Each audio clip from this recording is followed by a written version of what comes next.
जब कोई बहुत बड़ा व्यक्तित्व बन के समुद्र के बराबर आकार पा लेता है तो वो उस समुद्र में अपने शहर की नदी को ढूंढता है कि वो नदी मेरे शहर की नदी इसी समुद्र में होगी। वो मुड़ मुड़ के शहर की तरफ देखता है। तो हम मध्य प्रदेश के लोग अपने आप को बहुत गौरवान्वित महसूस करते हैं कि हमारे शहर में इतने सारे गौरव उपस्थित रहे हैं। उन्हीं में से एक नाम है प्रभाष जोशी जी का।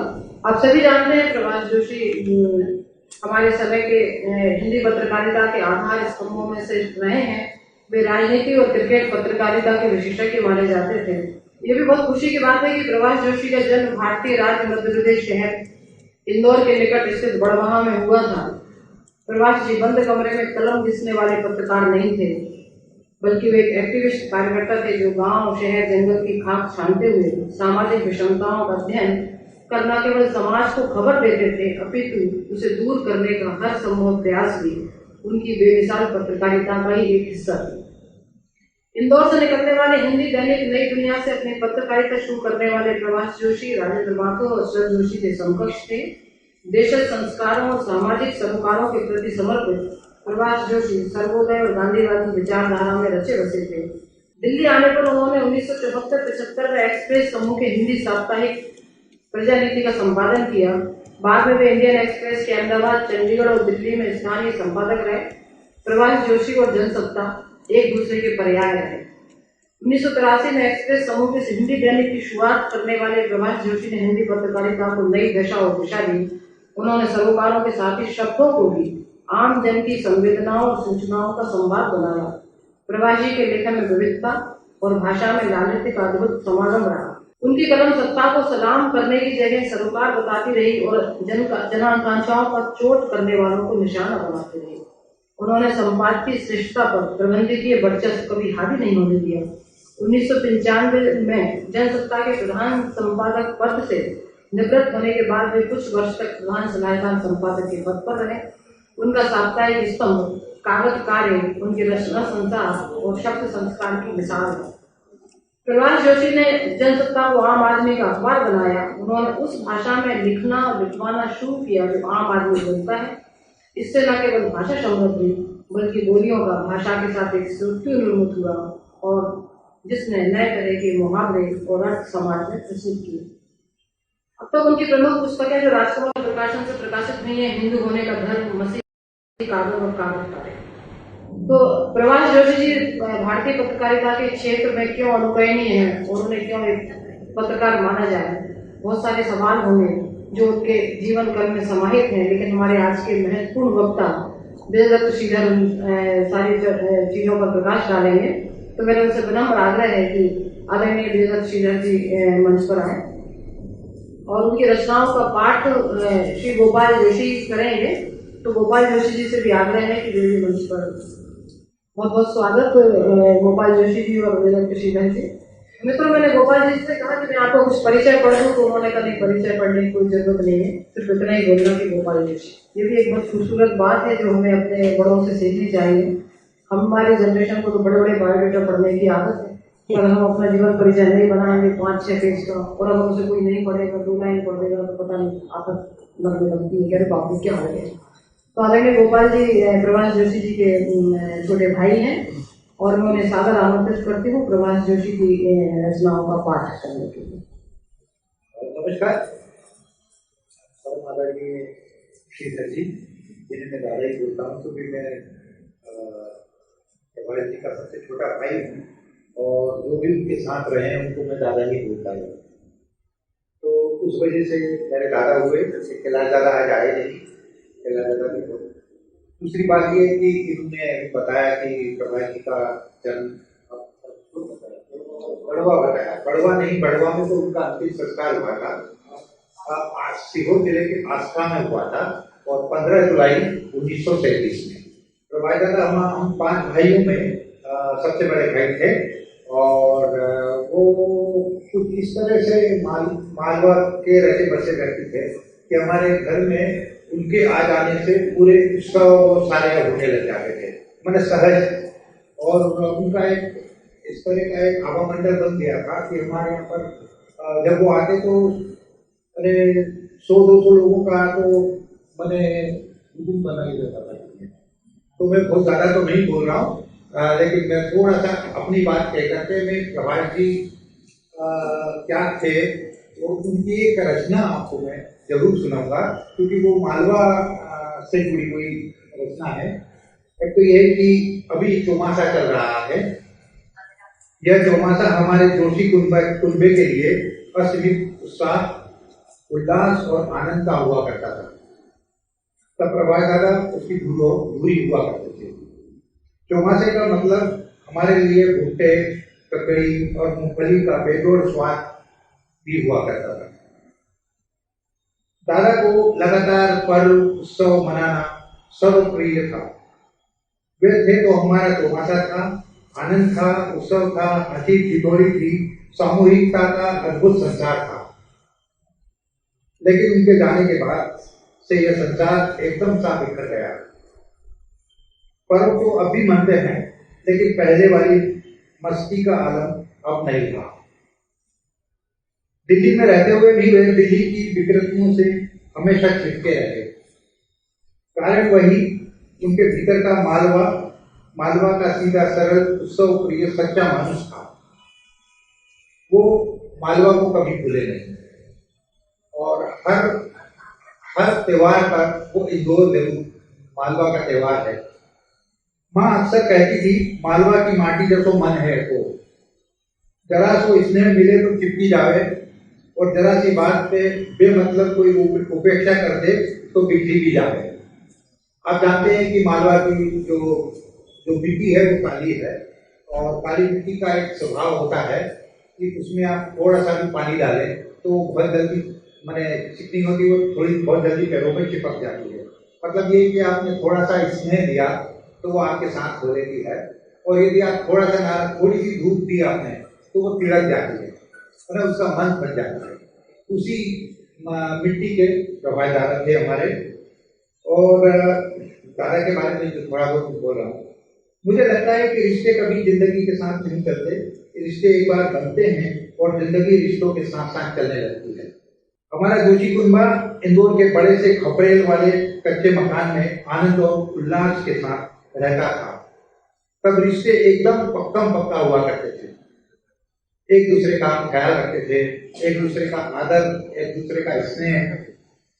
लेकिन अब हम सभी के पक्के मकान बन गए हैं और रिश्ते अब कच्चे हो गए हैं। दादा थे तब जोशी कुनबे की मस्ती कईयों के लिए ईर्ष्या का कारण भी हुआ करती थी। अब तो वो मस्ती ही नहीं रही। दिसंबर 1994 में उनका लिखा एक आलेख में पढ़ना चाहूंगा। कागज काले में छुपा है वो, और वो कैसे मालवी मिट्टी के बने थे उसमें वो व्यक्त करते हैं। तो मैं उनकी एक रचना आपको सुनाना चाहूंगा। दिल्ली का ऐसा कोई चौराहा नहीं जहां आजकल सुबह शाम जाम न होता हो। पूर्वी और पुरानी दिल्ली के हाल तो साल 2 साल में ऐसे गए गुजरे हो जाएंगे कि कलकत्ते की तरह कार या बस के बजाय पैदल चलकर जो समय और स्वास्थ्य आप बचा पाएंगे उसे प्रदूषण बर्बाद कर देगा। 10-20 साल में लॉस एंजलिस की तरह ऐसा भी हो सकता है कि दिल्ली में वाहन ज्यादा हों और लोग कम, और उनमें से लगभग सभी के फेफड़े खराब हो चुके हों। हाल फिलहाल अपन यही संतोष कर सकते हैं कि उस दिल्ली में रहने की अपनी कोई मजबूरी नहीं होगी। लेकिन ये कागज दिल्ली के ट्रैफिक और प्रदूषण पर कार्य नहीं कर रहा हूँ। हर चौराहे पर खासकर सवेरे दफ्तर जाते हुए और शाम रात लौटते हुए कार में बैठे रहना पड़ता है, और आजकल सर्दी है इसलिए हर चौराहे पर मूंगफली वाले बाहर से कांच पर उंगली या पैसे बजाते हुए आवाज देते हैं। उमंग कर मन करता है कि एक पुड़िया ले लो, लेकिन हाथ पर चाबुक सी मारनी पड़ती है। नहीं, डॉक्टर ने सभी नट्स बंद कर रखे हैं, और मूंगफली यानी ग्राउंड नट और किसी नट से कम नुकसान करने वाली नहीं है। आखिर मूंगफली को गरीबों का बादाम तो कहा ही जाता है, और उत्तर प्रदेश, बिहार आदि में तो यह चीना बादाम के नाम से बिकती है। काले नमक की छोटी सी पुड़िया और एक हरी मिर्ची के साथ इसका कोई आनंद ही अलग है। रेलों और बसों में चतुर फेरी वाले मूंगफली को टाइम पास के नाम से बेचते हैं। वे जानते हैं कि मूंगफली में से जो दाने निकाल कर खाने और कभी रेत और कभी सड़ी मूंगफली से बचने के लिए देख देख कर खाने में टाइम आसानी से पास हो जाता है, लेकिन अपना मूंगफली से जो बचपन का और जो सहज नाता है उसमें वो फालतू टाइम में मन लगाए रखने का शगल नहीं है। फिलोसोफरों और शायरों की तरह जीवन को एक सफर मान लें तो भी इसे काटने के लिए बीच बीच में मूंगफली खाने का काम अपन इससे नहीं ले सकते। संघ वालों की प्रभावित करने की भाषा और अवधारणाओं का उपयोग करें तो मूंगफली अपने लिए अस्मिता और जनवादी मुहावरे का इस्तेमाल करते तो पहचान की वस्तु है मूंगफली, लेकिन अस्मिता और पहचान भी आखिर आत्मचेतना बताने के मुहावरे हैं। अपन मूंगफली के साथ जन्मे और बड़े हुए, इसलिए वह अपने सहज जीते रहने का एक साधन है। बचपन के सिनेमा घरों में जो चवन्नी क्लास कहलाती थी और जिसमें खटमलों से अटी हुई बेंचें पर्दे के पास हुआ करती थी, उसे मूंगफली क्लास भी कहा जाता था। वहां बैठने और बिजली गुल होने पर सीटियां बजाने और कोई अच्छा डांस या घायल कर देने वाली अदा लिखने पर पैसे फेंकने वाले लोगों की मूंगफली छाप फेंकने वालों को मूंगफली छाप लोग कहा करते थे। और हालांकि कोर्ट में राव साहब रहे, दादा मतलब मेरे पिताजी, हम लोग मेरे पिताजी नाजिर हुआ करते थे कोर्ट में, हाई कोर्ट में, तो उनको राव साहब बोलते थे। उनके कारण परिवार में जब तक बालकनी और बॉक्स के फोकट टिकट भी मिल जाया करते थे, लेकिन परिवार को अच्छी पारिवारिक और धार्मिक फिल्में देखने ही जाता था। मवालियों की उचक की फिल्मों में तो घर के सब लोग जा नहीं सकते थे। ऐसी फिल्में तो स्कूल कॉलेज से तड़ी मारकर मूंगफली क्लास में ही देखनी पड़ती थी। परिवार के साथ राजा बेटा बनकर जाने वाला मैं जैसी असली में नहीं था। अपना असलीपन तो वही था जो चवन्नी में बैठकर मूंगफली खाते हुए फिल्म देखता था और कपड़ों में खटमल लेकर घर आ जाता था। लेकिन सिनेमा तो और बाद में आया। इसके पहले तो मूंगफली खाते हुए रामलीला देखने का चलन था। तब रामलीलाएं नवरात्रि के पहले दिन शुरू होकर दशहरे के दिन समाप्त नहीं होती थी। पूरी इंदौर में चौराहे पर उत्तर प्रदेश से आई मंडलियां महीने भर रामलीला करती, उनका कोई टिकट नहीं लगता। भादों का महीना खत्म होते ही रामलीला शुरू हो जाती और दिवाली तक नहीं तो कोई कार्तिक पूर्णों तक चलती रहती।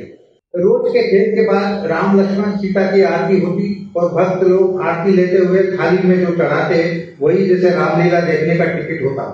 बीच बीच में कोई अच्छा सीन हो जाता और देखने वालों की आंखें छलछला जाती तो कोई दरियादिल उठकर 1 रुपए 10 रुपए निकाल कर आता था।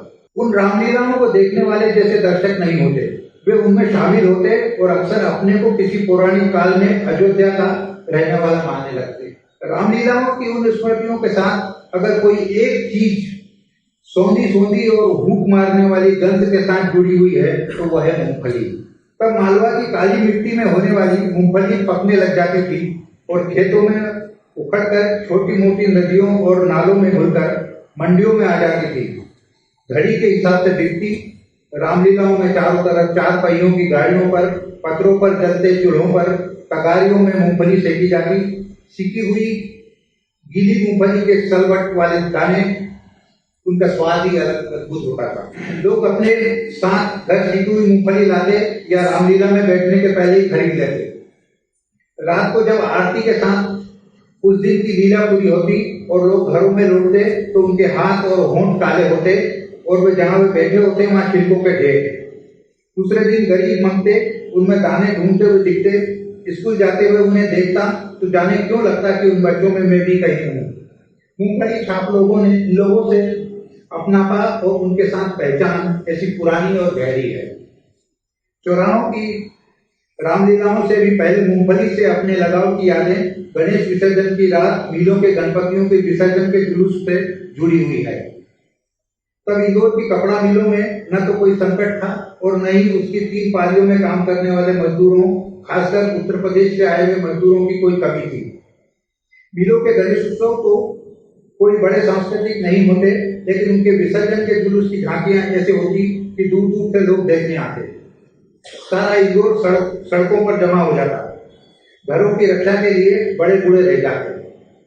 तब मूंगफली कच्ची होती, ज्यादातर में तो दाने भी ठीक से नहीं पड़े होते, पके भी नहीं होते, लेकिन जुलूस तो रात भर चलते, इसलिए इस कच्ची बल्कि गुड़िया मूंगफली की खपत भी काफी हो जाती। तब मालवी से ज्यादा निमाड़ी मूंगफली बिकने लगती। निमाड़ में मूंगफली मालवा से भी ज्यादा होती। निमाड़ की मिट्टी जैसी चिकनी और चिट्ठी नहीं होती। निमाड़ी मूंगफली मालवी के पहले आ जाती। निमाड़ में मालवा से कम बरसात होती है, इसलिए मूंगफली से आर्थिक हैसियत और वर्ग का भी बंटवारा होता है।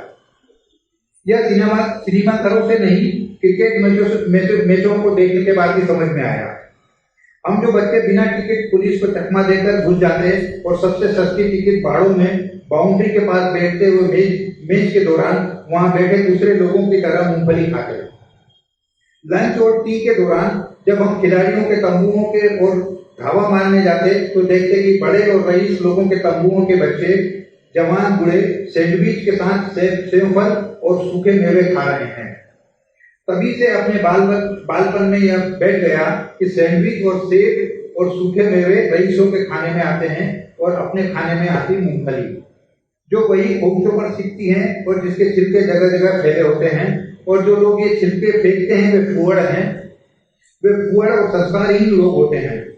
दादी को कभी अच्छा नहीं लगता कि बच्चे स्कूल आते जाते या रास्ते में कहीं भी मूंगफली खाते जाएं। ये कोई अच्छे घर के बच्चों के लक्षण नहीं थे, फिर भी मुझे अच्छा लगता था। रावजी बाजार में हमारे घर के सामने मनोहर गोदनेज भी रहा करते थे। वे जेल में कैदियों को लकड़ी का काम सिखाया करते थे। उन्हें सुतार कहना गलत होगा क्योंकि वे लकड़ी के कलाकार थे। उनके कोई बाल बच्चे नहीं थे। वे मोहल्ले के हम बच्चों को मजाक में भिलगाए रहते और रंगा चलाने जैसे काम सिखाते रहते। मनोहर काका हर साल सर्दी में चिल गोंजे खाते दिखते।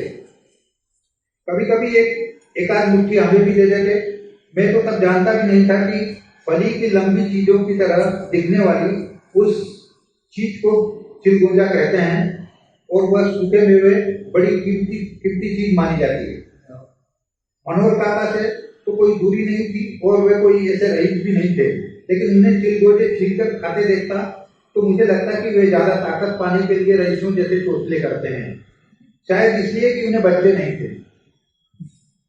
अगर वे बच्चों से इतना प्रेम और हंसी ठट्टा न करते होते तो उन्हें ठंड में मूंगफली के बजाय चिलगोंजे खाते देखकर मैं मन ही मन मान लेता कि वो गड़बड़ आदमी है। मूंगफली मुझे हमेशा बिल्कुल अपनी सी लगी।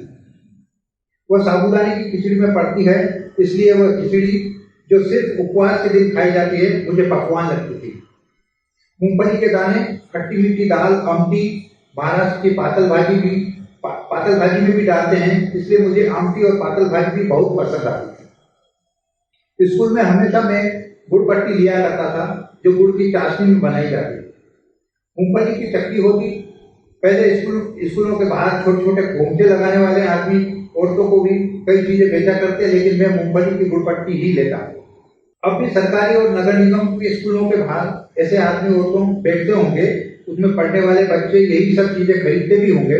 अपना साबका अब चूंकि पब्लिक स्कूलों और कॉन्वेंटों से पढ़ता है, इसलिए बच्चे कैंडी, आइसक्रीम, पेस्ट्री आदि खरीदते दिखते हैं।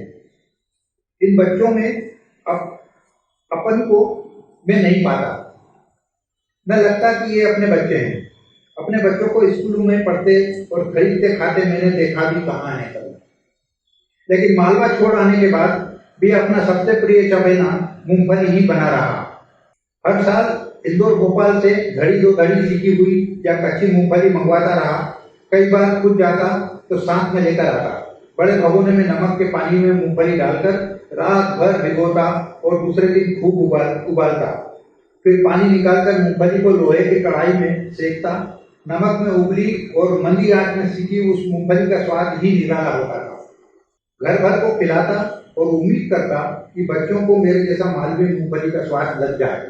वे अब भी इंदौर जाते हैं तो खाते हैं, लेकिन कच्ची मूंगफली का न तो उन्हें कोई स्वाद है और न ही उससे लगाव जो मुझे था। दिल्ली आने के बाद गुजरात से संबंध जुड़ा तो वहां से सिंगदाना लाने लगा। इससे अपना मोह देखकर प्रकाश भाई की पत्नी नैना बहन भी आते जाते आदमी के साथ हाथ में सिंगदाना भिजवाने लगी। नमकीन, कुरकुरे और शायद मशीन में एक जैसे सिके हुए मूंगफली के दाने कई बार घर में इतने इकट्ठे हो जाते कि थोड़े दिनों के बाद खाने लायक नहीं रहते। दिल्ली आने के 8-10 महीने में ही राजघाट कॉलोनी में घर मिल गया। उस समय भवानी प्रसाद मिश्र का परिवार भी वहां आकर रहने लगा। तब अखबार में काम करने की भागदौड़ और देर रात तक दफ्तर में चिमटा गाड़े बैठने की जरूरत नहीं होती थी। शाम को भवानी बाबू के छोटे बेटे अनुपम मिश्र और मैं दरियागंज सब्जी और गृहस्थी का सामान लेने निकलते। दिल्ली गेट के कोने पर बैठे घूमते वालों से चवन्नी का पैकेट लेते। शायद वो 50 या 100 ग्राम होती। हम लौटते तब भी उसमें से कुछ मूंगफली बची होती। हालांकि वह लाल मिट्टी या रेत में सिकी हुई होती। 1/4 से ज्यादा अंदर से खोपड़ी होती। नर्मदा की रेत में सिकी मालवी मूंगफली के सामने इस मूंगफली का कोई स्वाद नहीं होता। फिर भी 20-25 साल पहले भी उन निष्फिकर शामों की सबसे अच्छी यादों के साथ मूंगफली जुड़ी हुई है। एक्सप्रेस में आने के बाद भी मूंगफली से अपना प्रेम बना रहा। इसी को समझकर गए साल तक रीता राय दफ्तर में अपने लिए 100 ग्राम का एक पैकेट जब तक लाती रही। नैनाबेन अहमदाबाद से सिंगाना भिजवाती रही। जब तक इस तरह दफ्तर में और राह चलते या कार में मूंगफली चबाता रहा, लगता रहा कि अपन वही मूंगफली आदमी है। लेकिन अब चौराहे पर 20 मिनट भी लग जाएं तो मूंगफली का पैकेट नहीं खरीद सकता। ड्राइवर राम सिंह ने बताया कि अब 2 रुपये में 50 ग्राम मिलती है, वह भी सड़ी हुई। अपन न सिर्फ मूंगफली नहीं खा सकते, डॉक्टर ने उसका तेल भी बंद कर दिया है। नहीं तो पहले अपने को मूंगफली के तेल के अलावा सिर्फ तिल का तेल मालूम था। पंजाब हरियाणा से लेकर बंगाल असम तक सरसों का तेल खाया जाता है। इसकी समझ दिल्ली आने के बाद ही हुई। और अब सारा करडी के तेल से में पका हुआ उबका ही आने लगती है उस खाने को। इस मूंगफली छाप आदमी की मूंगफली छिन गई, उसका मीठा तेल छिन गया, उसमें तले नमकीन छूट गए। सुबह शाम मुट्ठी भर गोलियां खानी होती है, जिनकी कीमत कम से कम 20 रुपए होती है। अपने हिसाब से अब भी 20 रुपए में मन भर मूंगफली खरीदी जा सकती है, जिसे घर भर चाहे तो सारी सर्दी भर खा सकते हैं। जानता हूँ कि 20 रुपए में आधा किलो मूंगफली आएगी, जिसमें से अच्छे दाने तो 2 मुट्ठी ही निकलेंगे। लेकिन मूंगफली छाप आदमी का हिसाब भी तो अपनी छाप का ही बना रहता है। मूंगफली छुड़ाकर डॉक्टरों ने मुझसे मेरी पहचान छीन ली है।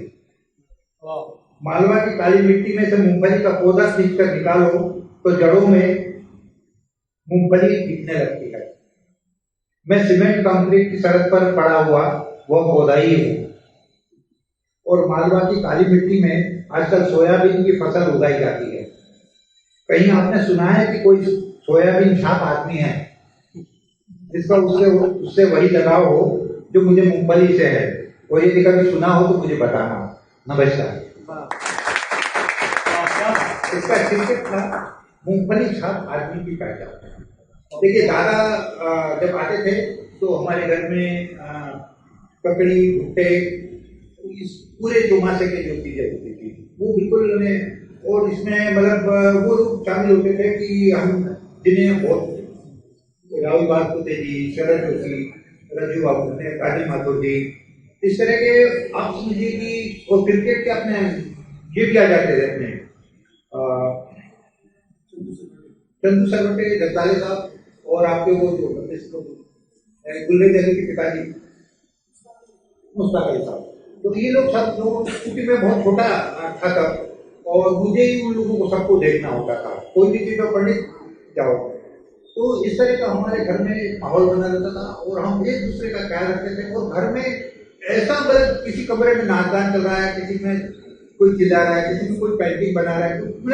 हमारा घर वो उससे विजय मनोहर तिवारी को एक बार बताया था कि हमारा तो महेश जोशी जी ने एक बार नई दुनिया में हमारे पूरे घर में क्या चलता है दिन भर, उस पर एक आर्टिकल लिखा था। तो उसमें वो दादा का वो सारा था।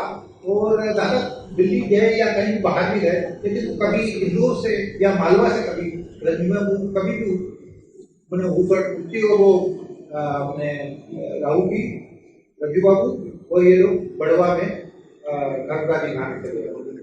हम लोगों को वो पंडित तुम उनके खाए खाने की व्यवस्था करना। तो कहने का मतलब ये था कि मुझे कभी दिल्ली को अपनाया नहीं। मैंने पूछा कि दादा आप वापिस आ जाओ या यहाँ पे कब यार, ये दिल्ली को तो अपन ने कभी प्लेटफॉर्म से ज्यादा माना ही नहीं। लेकिन अब वो आ भी नहीं पा रहे, क्या करें। तो इस तरह का हमारा था। तो सबसे छोटा मैं भाई था, मैं तो मैंने उनको 2-1 मामले में बहुत निराश किया, लेकिन वो मेरे से बहुत प्रसन्न थे इस बात को लेकर कि मैं उसी तरह पकड़ और उसी तरह रहता हूँ जिस तरह का अभी भी हूँ। मैं 72 साल का होता हूँ, लेकिन मैं अभी भी 10 किलोमीटर दौड़ता हूँ। तो उनकी बहुत इच्छा थी, कैसा उनकी इच्छा उनके बेटे से भी मेरे से कि मैं क्रिकेट खेलता था, और क्रिकेट में मैंने काफी लेवल तक दौर में खेला था क्रिकेट, और अभी तक मेरे को अभी लोग जाते हैं क्रिकेटर में। तो वो चाहते थे कि मैं अच्छे और लेवल पर, लेकिन किसी कारण नहीं खेल पाया। बस एक बार यूनिवर्सिटी में सिलेक्शन था, मैं उनका एक किस्सा, छोटा सा किस्सा मैं बोलूँगा।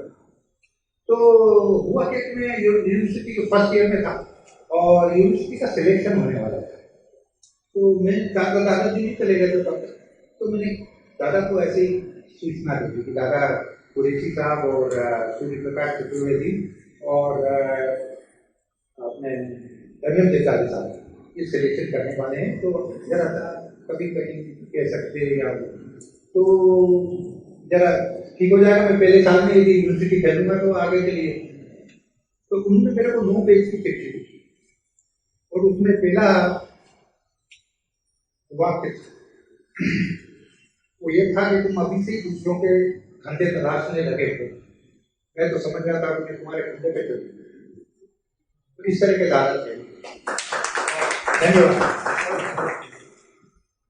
बहुत बहुत शुक्रिया गोपाल जी, इतने सुंदर संस्मरण के लिए। और मैं विजयदत्त श्रीधर जी को आमंत्रित करूँ उससे पहले बस बहुत कम समय में बताऊँ कि 1991 की बात है। हम गंजवासला और विदिशा की कई लड़कियां यहाँ एमफिल करने आए भोपाल यूनिवर्सिटी में। जैसा कि होता है कि यूनिवर्सिटी में लाइब्रेरी तो थी, लेकिन जब तक हम लोग लाइब्रेरी में गए तब तक भोपाल की लड़कियां सारी किताबें इशू कर रही थी। तो हमारे पास क्या चारा होता, किताबें हैं, तो हमें बताया गया कि माधवराव सप्रे संग्रहालय है, तो सप्रे संग्रहालय में आप जाए। तो मैं हिंदी गणित अकेडमी में सुबह 11 बजे से पहुंच गई। सरिता मैडम ने कहा कि तुम वहाँ जाना और राम प्रकाश त्रिपाठी के साथ सप्रे संग्रहालय में जाना। विदिशा से अप डाउन करती थी। राम प्रकाश जी शाम तक नहीं आए। फिर दूसरे दिन खैर हम सप्रे संग्रहालय गए और लड़कियां सारी सप्रे संग्रहालय कमला पार्क में था उस समय सप्रे संग्रहालय। हम लोग पढ़ते रहते थे, वहाँ पे किताबें मिलती थी। उसमें सबसे अच्छी बात ये थी कि श्रीधर जी बीच बीच में हम लोगों को झांकने भी आते थे, हम लोग पढ़ रहे हैं। और उससे भी बड़ी बात है कि वो जो घर से टिफिन लाते थे उसमें हम लड़कियों को खाना खिलाते थे। उन्होंने अकेले कभी खाना नहीं खाया। जो भी स्टूडेंट्स उस समय वहाँ पढ़ रहे होते हैं तो सबको बुलाते थे कि आओ खाना खाओ। तो ये जो बात है कि इतनी संवेदनशीलता और इतनी जिम्मेदारी और इतना अच्छा व्यवहार की जो दूसरे शहर से, जब बड़े शहर में छोटे शहर के लोग आते हैं तो जो दुनिया भर की जो दिक्कतें होती हैं उन दिक्कतों से पार कराते थे आप। और अब तो सप्रे संग्रहालय से मंगला दीदी भी जुड़ गई है, तो सोने पे सुहागा है। जब भी जाता हूँ तो भोजन करके ही करता हूँ। मैं भी खाती हूँ, अभी भी खिलाते हैं, लेकिन अपने एमफिल में नहीं हूँ, तब एमफिल में थे। और स्टूडेंट्स को, बच्चों को खाना खिलाना, बच्चों से प्यार से पेश आना एक बहुत दूसरी बात है, और दोस्तों को खाना खिलाना एकदम दूसरी बात। दोनों चीजों में बहुत अंतर है।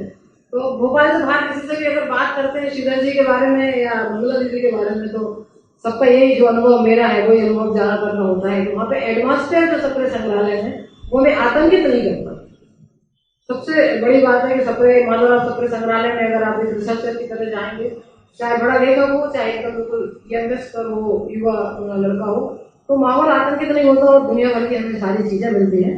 अब मैं एक औपचारिक सा परिचय नहीं, तो बहुत प्यार और सम्मान के साथ आदरणीय श्रीधर जी को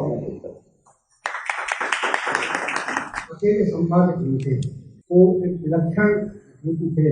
विलक्षण इन अर्थों में कि वो संपादक के साथ साथ सामाजिक सार्वजनिक कार्यकर्ता थे, और ये दोनों उनके साथ साथ करते थे। ये हिंदुस्तान में और किसी संपादक की बात नहीं है। और वो हिंदी के ऐसे अकेले संपादक थे जिन्होंने अंग्रेजी के 3 अखबार शुरू किए, उन्हें स्थापित किया और फिर आगे बढ़े। इंडियन एक्सप्रेस था दिल्ली, चंडीगढ़ और अहमदाबाद, ये 3 एडिशन प्रभात जी के साथ किए हुए थे। लेकिन उनकी शुरुआत जो थी बहुत बहुत अलग ढंग से हुई थी, और वही एक तरह से उनके जीवन भर उनका रास्ता बना रहा। आचार्य विनोबा भावे ये 1960 में इंदौर की पदयात्रा करने से इंदौर आए और कई दिनों तक उस क्षेत्र रहे, प्रभात जी के साथ उभर रहते थे और रोज शाम को उनका एक सप्लीमेंट निकलता था नई दुनिया में, और उस पाठ्यक्रम का नाम होता था विनोबा दर्शन। तो गांधी जी को तो प्रभात जी ने पढ़ के जाना था, आत्मसात किया था, और उन्होंने ये स्वीकार कर लिया था, मन में बात बैठ गई थी कि हिंदुस्तान के लिए गांधी का रास्ता ही एकमात्र रास्ता है जिस रास्ते पर हिंदुस्तान को चलना है। लेकिन विनोबा को उन्होंने उनके साथ चलते चलते जाना और समझा, और उनका खुद का मानना ये था, हम लोग का ही मानना ये है कि यदि वो सर्वोदय के काम में नहीं लगे होते तो विनोबा जी बहुत ही उच्च स्तर के संत होते। और संत वो नहीं जैसे आजकल होते, कैसे हमारे जेल में भी रहते हैं, ऐसे संत नहीं, विद्वान, अध्यात्म के बारे में बहुत गहराई से जानने वाले और एक बहुत विलक्षण व्यक्तित्व थे विनोबा जी।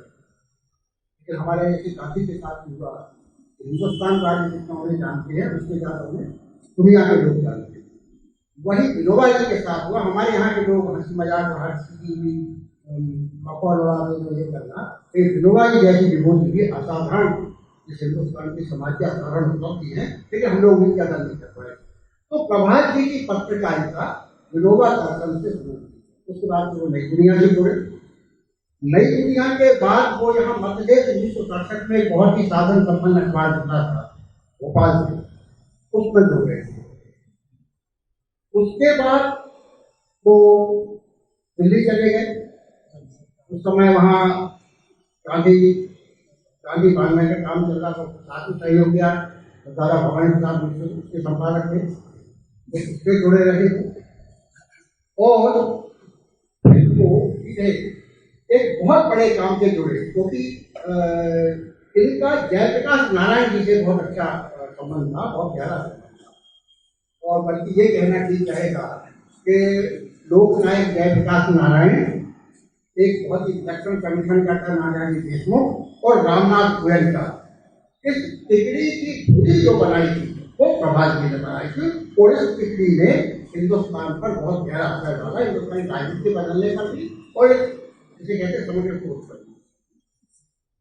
तो 1972 में बहुत ही जैसे कहें दुनिया जिसके बारे में ये मानती थी अचंभे के साथ क्या ऐसा हो सकता है, ऐसी एक परिघटना इस मध्य की धरती पर। गांधी आश्रम चौड़ा, पुराना जिले में चौड़ा में आदमी को गांधी आश्रम है, और उस समय डॉक्टर एस एस सुब्बराव लोग के, और उसको केंद्र बना के लोकनायक जयप्रकाश नारायण, समय तो लोकनायक नहीं कहते थे, बाबू जयप्रकाश नारायण, उन्होंने दस्तियों के आत्मसमर्पण के बारे में काम किया। और ये विलक्षण घटना 1960 में हो चुकी थी। जब विनोबा जी पैदल यात्रा करते हुए आए तो उन्हें आगरा में उनसे कहा गया कि अब आप सावधान रहिए बाबा, अब आप डाकुओं के क्षेत्र में प्रवेश करने वाले थे। तो विनोबा जी का ये कहना था, नहीं, अब हम सज्जनों के क्षेत्र में प्रवेश कर रहे हैं। और परिणाम क्या हुआ कि 20 खूंखार डकैतों ने उस समय आत्मसमर्पण किया। लेकिन हिंदुस्तान में जैसा कि हम प्रशासनिक व्यवस्था को सब जानते हैं, सरकारी तंत्र को भी जानते हैं, ये लोग किसी अच्छे काम के साथ जोड़ नहीं सकते। हमारी शासन और प्रशासन की तो सबसे बड़ा ऐब है। और भले अच्छे खासे काम कोई बिगड़वाना हो तो आप सरकार को सौंप दीजिए, वो सत्यानाश करने में तैयार नहीं करते। ये बहुत कड़वा सच है। तो उनके साथ जो आत्मसमर्पित दस्यु थे उनके साथ अच्छा व्यवहार नहीं हुआ, प्रताड़ना भी मिली, और उनके परिवार के साथ भी ठीक व्यवहार नहीं हुआ। तो वो प्रक्रिया जो 1960 में बाबा विनोबा ने शुरू की थी वो रुक गई। उसके बाद माधव सिंह पहुंचते हैं विनोबा जी की तरफ, लेकिन विनोबा जी क्षेत्र संन्यास ले चुके थे। क्षेत्र संन्यास मतलब उन्होंने संकल्प ले लिया था आज हमसे बाहर नहीं जाएंगे। तो माधव सिंह जब उसे अपनी बात कही तो उन्होंने कहा कि भाई मैं तो क्षेत्र संन्यास ले चुका हूँ, आप ऐसा करें कि बाबू जयप्रकाश जी की बात समझ करें। लेकिन उस समय के लोग आज बड़े लोग सैकड़ों हजारों संख्या में हैं, बड़प्पन वाले लोग नहीं हैं। उस समय के लोग दिल के और दिमाग के दोनों बहुत बड़े होते थे। कोई चिट्ठी नहीं, कोई संदेश नहीं। जब उन्हें कहा कि बाबा ने भेजा है तो जयप्रकाश जी समझ गए उन्हें क्या करना। उन्होंने पूरी बात समझी। समझने के बाद उन्हें ये भी समझा कि साठ के जो आत्मसमर्पणकारी दस्यु थे उनके साथ क्या व्यवहार हुआ है। तो उसके बाद उन्होंने भारत सरकार के गृह मंत्रालय से मध्य प्रदेश सरकार, उत्तर प्रदेश सरकार और राजस्थान सरकार तीनों संयुक्त समस्या है वो कमल काटी, इनसे संपर्क किया, इनके मुखबरों को सहमत किया। उसके बाद उन्होंने आगे कार्रवाई की। इस पूरी जो परिघटना हुई ऐतिहासिक परिघटना के साक्षी हमारे प्रभात जी रहे और उन्होंने जयप्रकाश नारायण जी ने किसी भी डाकू को ये वादा नहीं किया कि तुम्हें सजा नहीं। एक ही बात कही कि तुम में से किसी को भी प्राण दंड नहीं मिलेगा, लेकिन जो अपराध तुमने किए हो उन्हें स्वीकार कर लेना और अदालत जो सजा दे उसको कबूल करना, और जो अपराध ना किए हो उनके बारे में बता देना कि आप नहीं किए हैं। अब इस पर से एक किताब उस समय लिखी है, इसलिए सारे दृष्टांत है। मुझे लगता है ये हिंदुस्तान में जो पत्रकारिता के क्षेत्र में लोग हैं, पत्रकारिता के विद्यार्थी हैं, जो लोग सामाजिक जीवन में सार्वजनिक जीवन में काम करते हैं, राजनीतिक प्रशासनिक जीवन में हैं, उनके लिए ये गीता है। इसी का खासतौर से पत्रकारिता के पाठ्यक्रमों में इसका अनिवार्य पुस्तक के रूप में समावेश होना है। अब इसमें कैसे व्यक्तियों का कैसे होता है, तो एक तारीख तय हो गई 14 अप्रैल। सबसे बात करिए 14 अप्रैल से लेके 1 मई तक चंबल के 270 दस्युओं ने आत्मसमर्पण किया गांधी जी की तस्वीर के सामने जयप्रकाश बाबू पर। इसके बाद फिर जयप्रकाश जी के प्रकाशन थे कि मुख्यमंत्री जी ने कहा कि बाबू साहब एक और करने को बुंदेलखंड में समस्या वहां भी निकाले। तो फिर बुंदेलखंड में उन्होंने काम किया वो जून के महीने में, और वहां भी तो कुल मिला के 405 दस्युओं ने आत्मसमर्पण किया। और दस्युओं का विशिष्ट चंबल के दस्युओं को बागी कहते थे, किसी को डाकू नहीं कह सकते किया। और बुंदेलखंड के जो डाकू होते तो राजा कहना पड़ता था, जिसको नाराज हो जाते। ये काम तो किया उन्होंने। इस काम की जो विलक्षण बात यह है कि इसमें प्रभात जोशी जी, अनुपम मिश्र और श्रवण गर्ग, दुर्भाग्य के हमारे बीच में तो प्रभात जी भी नहीं है और अनुपम जी भी नहीं है, श्रवण भाई, इन तीनों को जयप्रकाश नारायण ने जवाबदारी दी कि 96 घंटे इसकी रिपोर्ट तैयार करो। और उनसे पहले बता दिया था तुम्हें क्यों ले जा रहे हैं मुरैना, दोहरा के अंदर क्यों रख रहे हैं। और इसमें जो ऑब्जर्वेशन है जो प्रभात जोशी, जिसको मैं कहता हूँ बहुत आदर्श किताब है पत्रकारों के लिए, कि एक एक चीज का ऐसा सूक्ष्म उन्होंने निरीक्षण किया है, अवलोकन किया है, उसका विश्लेषण किया है और देखा कि मानो एक डकैत है, आज उसके नाम से लोग फटफट कांपते हैं, कल वो हथियार डाल देगा तो क्या होगा। उसके दिमाग में द्वंद्व था। वो लोग जिन्हें उन्होंने प्रताड़ित किया है, जिनकी हत्या हो गई है, जिन्हें लूटा गया है, उनके अब जब ये हथियार डाल देंगे तो उनके मन में क्या होगा, वो कैसे रिएक्ट करेंगे। और इनके परिवार को केवल उनकी दहशत के कारण ही सुरक्षित थे, तो बोलता नहीं था उनके मन में क्या इतनी सारी दुखियां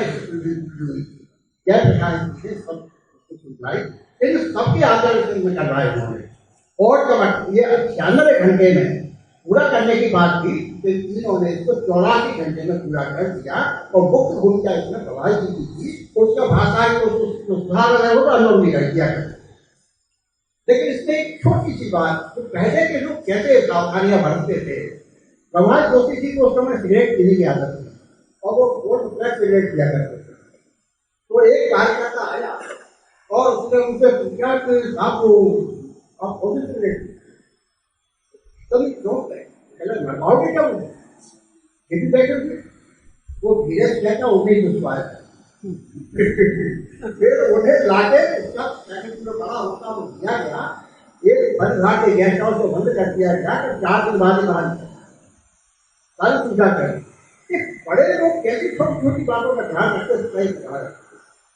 और एक दिन इसके बाद तो जयप्रकाश नारायण का पहले आपका गुजरात नाम होगा, जरा सा विद्यार्थी भ्रष्टाचार के खिलाफ बाद में बिहार आंदोलन कंप्लीट हो गया, बिहार आंदोलन के बाद और तो सारे देश भर में संपूर्ण क्रांति आंदोलन का उसको नाम दिया गया, वो जयप्रकाश था। उसमें हमारे प्रभात जी का बड़ा भाई योगदान था। तो उनके मन का जो पत्रकार था, उनके भीतर बैठा हुआ जो सामाजिक कार्यकर्ता था, जो चीजों को देखता था, विसंगतियों को देखता था, गड़बड़ियों को देखता था, लेकिन उसके खिलाफ केवल वो कलम चला के नहीं रुक जाते थे। वो जहाँ लगता था कि हस्तक्षेप करना है वहाँ मैदानी संघर्ष करके करती थी। तो उसमें शामिल हो गए। और सबको पता है कि जयप्रकाश नारायण का आंदोलन ने तो हिंदुस्तान की राजनीति की शक्ल ही बदल दी। और उसमें जो मैदानी ताकत बनी संगठन की, वो ताकत नाना देशमुख ने दी, तो संगठन उनके पास था। और इसकी ताकत, इसके पीछे एक ताकत का नाम गोयनका जी। इस पीछे गोयनका जी और प्रभाष जी के बीच में एक भरोसे का संबंध डेवलप होता है।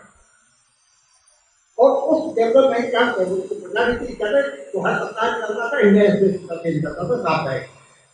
उसके बाद इंडियन एक्सप्रेस, उसके 3 एक्सप्रेस लॉन्च किए, वो स्थापित किया। और फिर 1913 में फाइनली उन्होंने जल सत्ता निकाला। लेकिन एक और किसी को बात है, रामनाथ गोयनका ऐसे व्यक्ति थे जो अपने यहाँ संपादकों को ज्यादा देखने नहीं देते, बस 2-4 साल टिकट बड़ी बात है, वो बहुत गलत है। अपने सॉरी जी का सॉरी के उदाहरण देखा। लेकिन प्रभाष जोशी उनके बीच में ऐसा संबंध बन गया था कि 20 वर्ष तक इनका साथ रहा।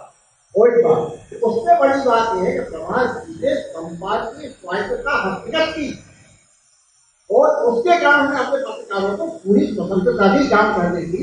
इसलिए जो जनता था वो निर्भीक पत्रकारिता की एक आवाज बना, एक उसका प्रतिमान बना।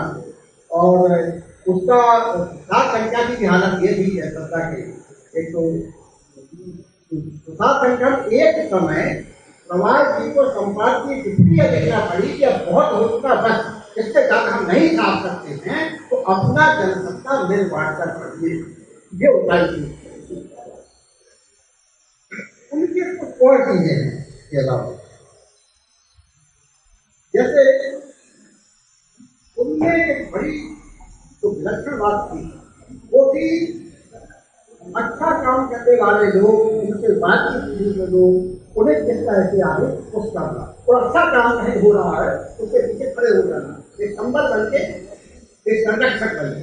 और कभी एहसास नहीं होने देगा तो संबल या संरक्षक है, ऐसा करके हम समाप्त होते।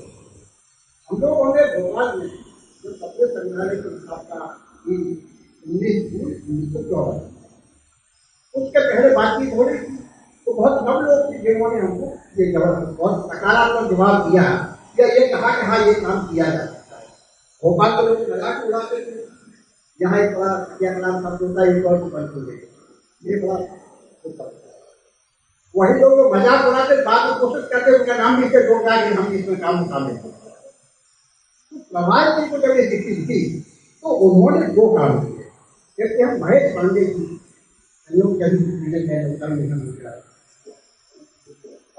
तो महेश पांडे को उन्होंने जो यहाँ कलकत्ता काम देते उन्होंने वहाँ संदेश भेजा कि इस पर फीचर बनाकर भेजे।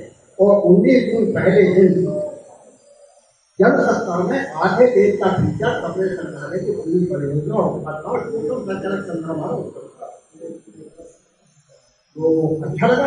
वो स्वयं आए और पहले के उन्होंने पत्रिका को व्याख्यान भी दिया और उन्होंने एक आशा व्यक्त की कि सभ्य संग्रहालय पत्रकारिता के हुनर को बेहतर करने का एक रचनात्मक कदम हो सके तो सभ्य परंपरा हर है। यहाँ उसी सभ्य परंपरा की बात कर रहे हैं, बाद में पत्रकारिता में परंपरा भी हुई है और परंपरा से माना गया किस पथ पर चलते पत्रकारिता अपना माथा ऊंचा कर सकती है। एक और बड़ा हमारा उनसे संवाद हुआ, उसमें उनका जो व्यवहार कर ये उनका वो है प्रोत्साहन देने का। एक अनुभव हमारा ऐसा है जो उनका व्यवहार था।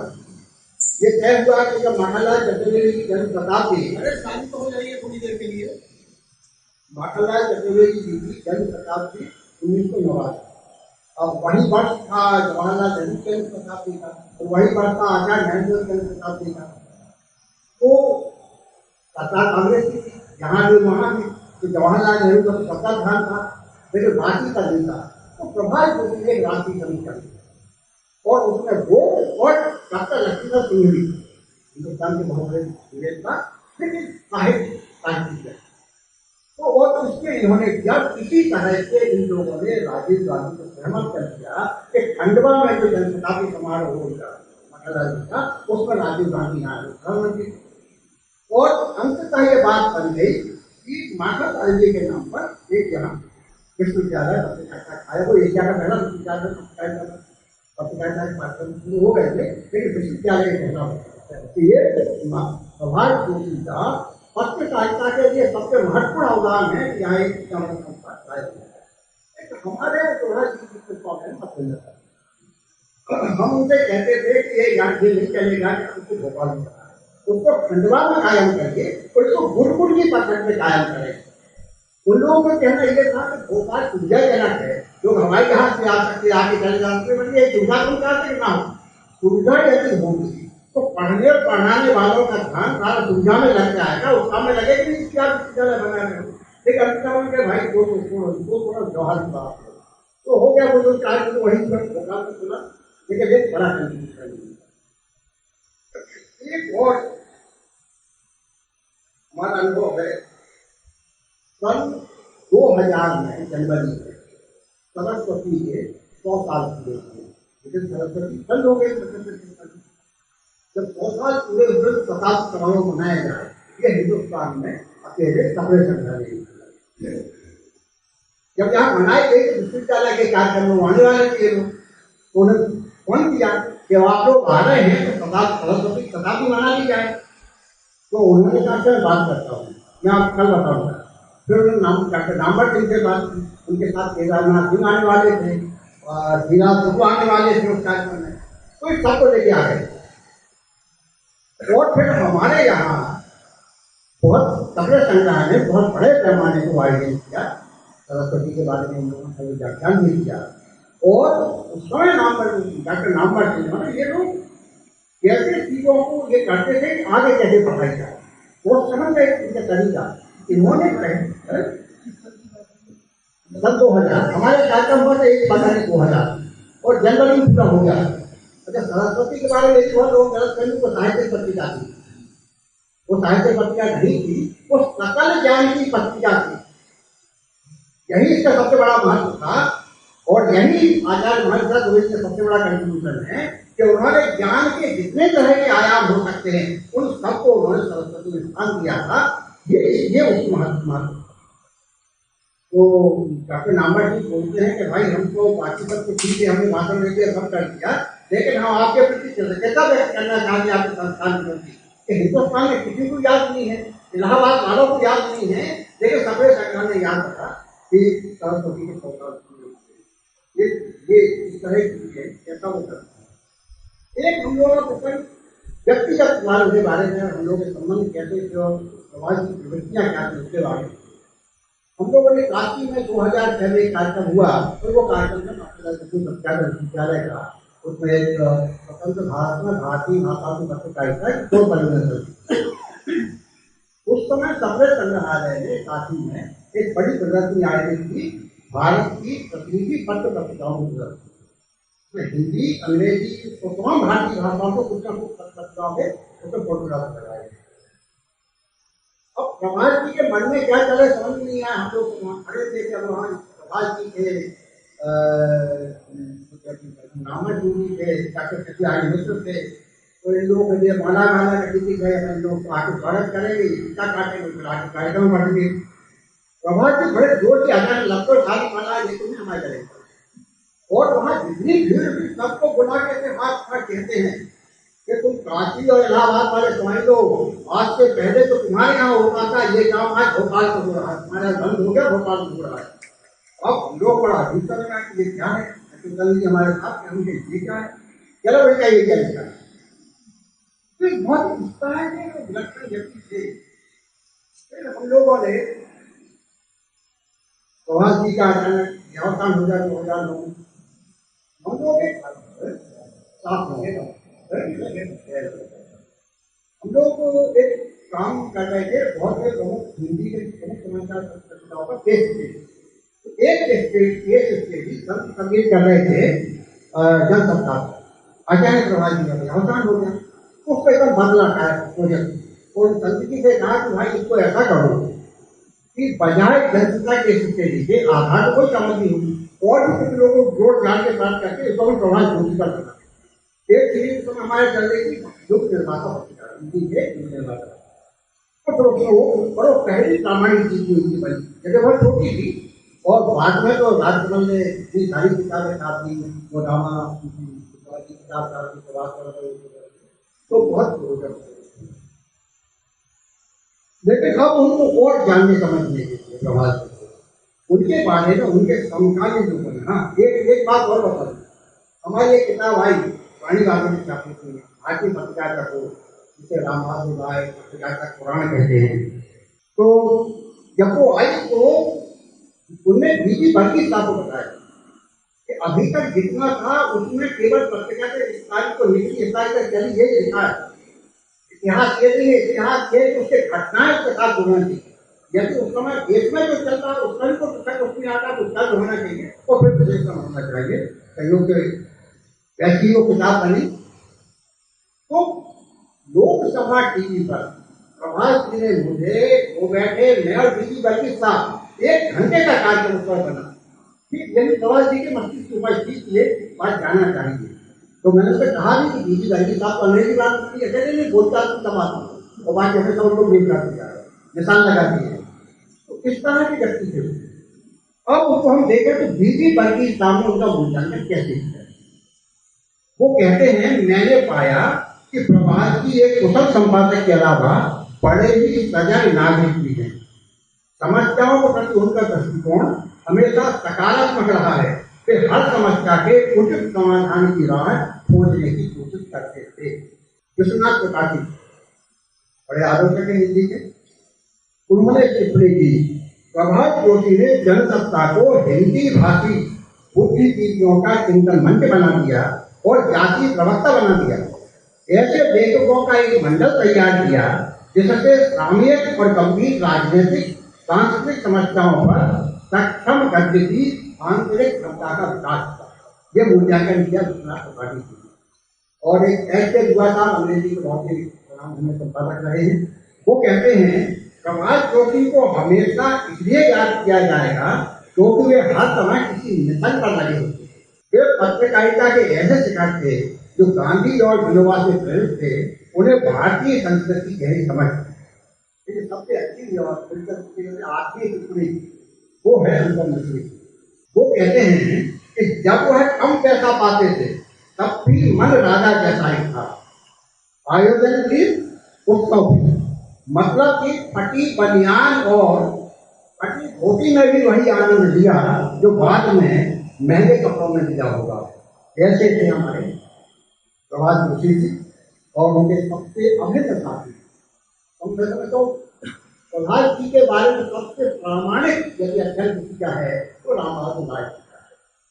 और राम बहादुर राय जी के मानते हैं कि प्रभात जी पर गांधी, विनोबा, रामनाथ गोयनका और आजाद तो गांधी के इन लोगों का प्रभाव पड़ा। लेकिन सबसे ज्यादा बुनियादी प्रभाव उन पर था उनकी धर्मप्रिय माता लीलाबाई जोशी जी का, जिन्होंने प्रभात जोशी को एक सनातनी गृहस्थ के रूप में खींचा। इनके बारे में है कि लोग कई बार कहते हैं, जैसे पहले लोग उनसे ये मानते थे प्रभात जी को कि दक्षिण पंथ की तरफ उनका झुकाव है और वो होगापन और ये एक सती प्रथा को लेकर संपादकीय विवाद हो गया था। जब वो टिप्पणी प्रभात जोशी ने नहीं लिखी, लेकिन कभी विश्वास नहीं किया, उन्हें ये नहीं बताया किसने लिखी है। वो बहुत पूछता है कि संपादक थे। लेकिन दो चीजों का देखते हैं, जैसे राधा कृष्ण जी मुझे उनकी सहमति थी और असहमत क्या हुई, लेकिन राधा कृष्ण जी की इच्छा थी कि प्रभात जोशी गांधी शांति की जिम्मेदारी संभाले और नानाजी देशमुख चाहते थे कि जिंदाल दो संस्थान के अध्यक्ष बन जाए। लेकिन दोनों बीच में ये बात भी कई लोगों ने उड़ाई कि प्रभात जी इसलिए जैसे वो बावड़ी ढांचे का ध्वंस हुआ उसके बाद तो उनका तेवर बहुत अलग तेवर था। वो तो लोगों को लगता था कि ठीक नहीं हुआ, हिंदुस्तान की रिवायत नहीं है ये इस तरह का काम हो गया और वो पर खुल के बात कर रहे थे। और ये जो किताब है वो हिंदू होने का दर्द उसको काफी उसका बड़ी आपको मिलेगी। तो फिर एक बात उड़ाई गई कि नहीं वो तो राज्यसभा में जाना चाहते, इसलिए नहीं उन्हें भेजा नहीं गया, इसलिए वो नाराज होकर ऐसा करने लगे।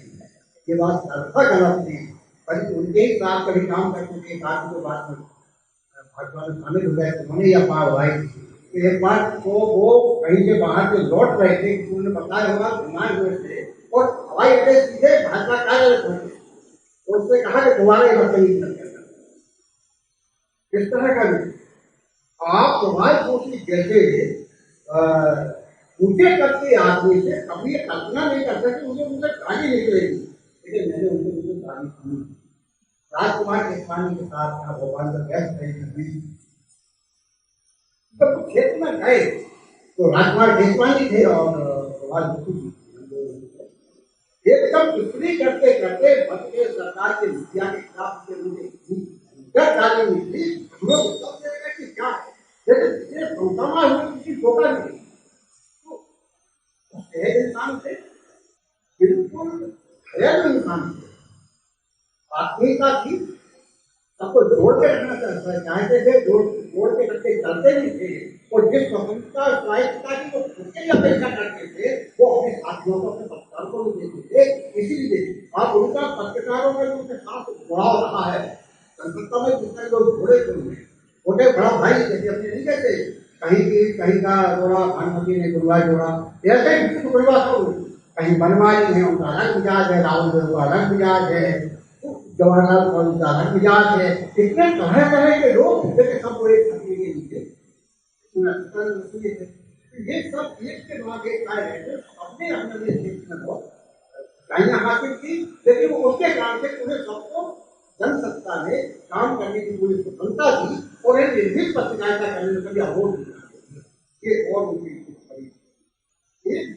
और एक और बड़ा प्रसंग जो बहुत ही मानने के लिए जनता पार्टी चुनाव जीत के इंदिरा गांधी चुनाव हार गई और इमरजेंसी हटी। राजघाट पर जो जनता पार्टी के सदस्य जीते थे उन्होंने जाकर शपथ भी गांधी की। अब जब वो शपथ लेने वहाँ जयप्रकाश नारायण को भी जाना था और जयप्रकाश को पहुंचना था, गांधी वहाँ पहुंच गए। जयप्रकाश नारायण को लेने के लिए प्रभात जोशी आए और गाड़ी इंडिया राम गोयनका जी की थी, तो ये गाड़ी आई तो वहां से बैठे तो कहाँ चला प्रभात जी ने उनको रोक दिया, उनको जयप्रकाश जी ने चला पहले पूजा की तो वो इंदिरा गांधी के बंगले वो हिंदू कहते थे और वो दोनों इंदिरा गांधी और जयप्रकाश जी ये इंदिरा कहते प्रभात जी वो दोनों करीब करीब आधा घंटे तक एक दूसरे को देख इस पर रोते ही रहे और इसके पीछे का गश्त दूसरा है। इंदिरा गांधी जयप्रकाश नारायण जी बेटी थी, वो जादू थे उनके बीच में वो जितना के लोग होते हैं अदरवाइज वही थे पूरे पृथ्वी में। जब उन्होंने देखा अपनी सी जगह ये लिखा चला गया तो जयप्रकाश जी मतलब विचलित हो गए। वो कहा जो उन्होंने कि तो हिंदू विद्या को इतना ही मान तो उन्होंने कभी प्रधानमंत्री मान नहीं पाए, तो दोनों ही होते रहे। और जब थोड़े संन्यास हुए तो जयप्रकाश जी ने पूछा हिंदू ये बताओ कि तुम्हारी व्यवस्था कैसी हुई, समझ हिंदू क्या कह रहे हैं। तो उन्होंने उसके बाद फिर वो हिंदू हो गए। कह रहे नहीं जादू घर चलाने की समस्या तो नहीं है, बापू का पूरी राय की आती है कि घर में हमको दिक्कत नहीं है। हमारी चिंता ये है कि ये लोग अब बदले की भावना से कार्रवाई करना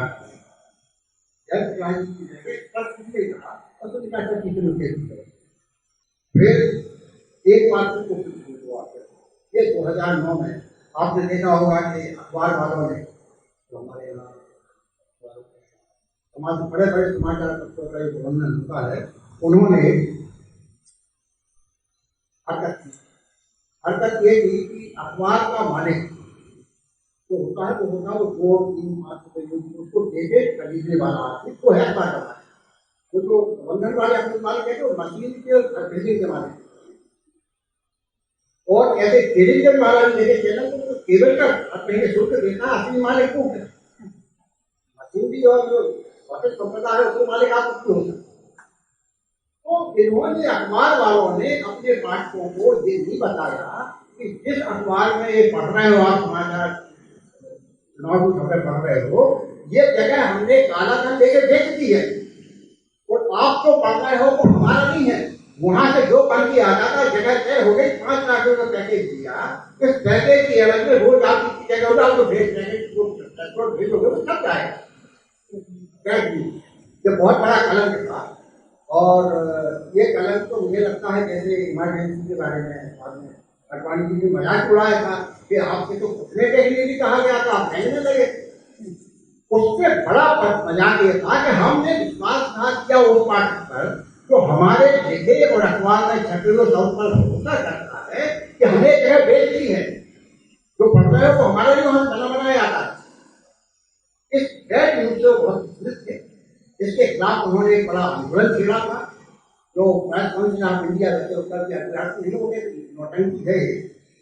दंत भीड़ एक संस्था है जिसके अब लोग इससे पहले तो शुरू में इसकी लोकलाज थी कि वो यदि कोई टिप्पणी करने निंदा करता तो अखबार को छापना पड़ता था। अब तो लोग वही परवाह नहीं करते, लेकिन उन्हें किस तरह मजबूर किया कि आप जांच करवाइए। रंजन कुमार ठाकुर का एक कमेटी बनी और किताब एक आई ताज़ी खबरों की कहानी, वो अशोक को भी आपने छापी क्या? अच्छा, वो भी एक खबर रामा को लाए दीदी बनी ठाकुर का के लेकिन वो धन हो गया। वो एक बड़ा आंदोलन वो पूरा करना चाहते थे, तो रह गया। तो एक ऐसा अधूरा काम है जिसको आगे पूरा करना मुझे लगता है काफी जरूरी। मैं अब बात समाप्त करता हूँ। धन्यवाद।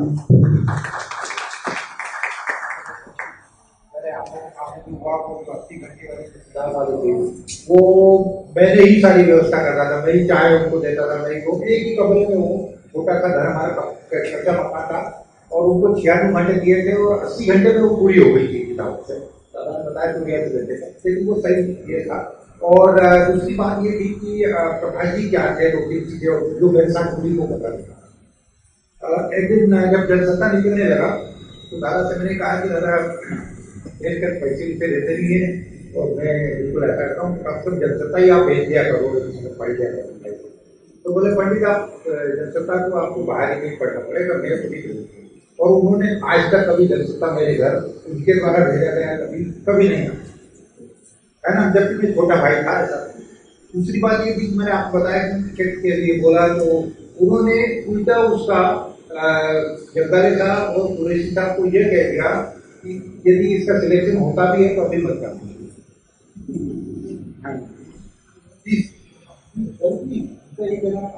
ये अभी से ऐसा सोचने लगा तो उसको अपने तैयारी। तीसरी बात ये थी कि जनसत्ता निकलने वाला था और मैं दिल्ली गया तो संदीप के लिए जाता था। संदीप मेरा बहुत प्यारा मतलब था, अरे मैं उसको खिलाए वगैरह की नहीं सकता। तो कहना पड़ी कैसे आना हुआ, मैंने कहा ऐसे ही आ गया।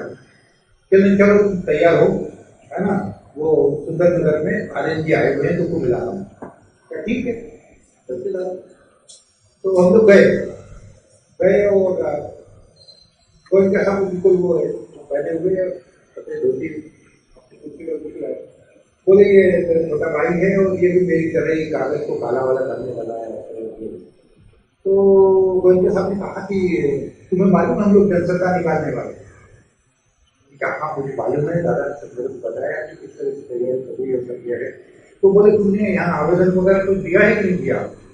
तो मैं कुछ 2 दिन इससे पहले दादा ने बोला क्या मुझे मैं एक्सप्रेस में हूँ, तब तक तो ये कभी तो आवेदन ले नहीं सकता। तो मैंने कहा मैं एक और कदम आते हैं कि मैं जब तक ये संपादक रहेंगे मैं दिल्ली ही काम करने नहीं हूँ और मैं कभी दिल्ली गया नहीं काम करने। जब वो संपादक पद से हटे तभी मैं दिल्ली काम करने। तो इस तरह का हमारा वो रहा और बड़ा आनंददायक रहा। लेकिन वो कई मामलों में रबायदा था, बहुत अद्भुत थे। कुछ चीजें जो हम लोग कभी सुनते भी हैं तो हमने कुछ मेरी आंखों से सब देखा हुआ था, तो उसका कोई जवाब नहीं। और उनको मतलब हमारे परिवार से बहुत ज़्यादा बड़े हमको आश्चर्य होता था कि उनको सबके नाम याद रहते थे, उनके सबके जन्म तारीख याद रहती थी और सब कौन कहाँ है सारे भले ही मिले नहीं मिले लेकिन उनको घर की सारी जानकारी उनको रहती थी। और पंडित तुम आजकल जरा परेशान हो क्या बातें क्या नहीं वो ये तो पूछते, लेकिन वो उसका हल नहीं करते थे कभी, तो तुमको मालूम है कि अपना हल करेक्ट करता रहेगा। ठीक है, बहुत बहुत धन्यवाद। बहुत ज़्यादा शुक्रिया शीतल जी और गोपाल जी। हम आभारी हैं आपके कि आपने अपना बहुमूल्य समय राष्ट्रपति प्रकाशन संगठन के किताब उत्सव कार्यक्रम के लिए निकाला। बहुत बहुत शुक्रिया।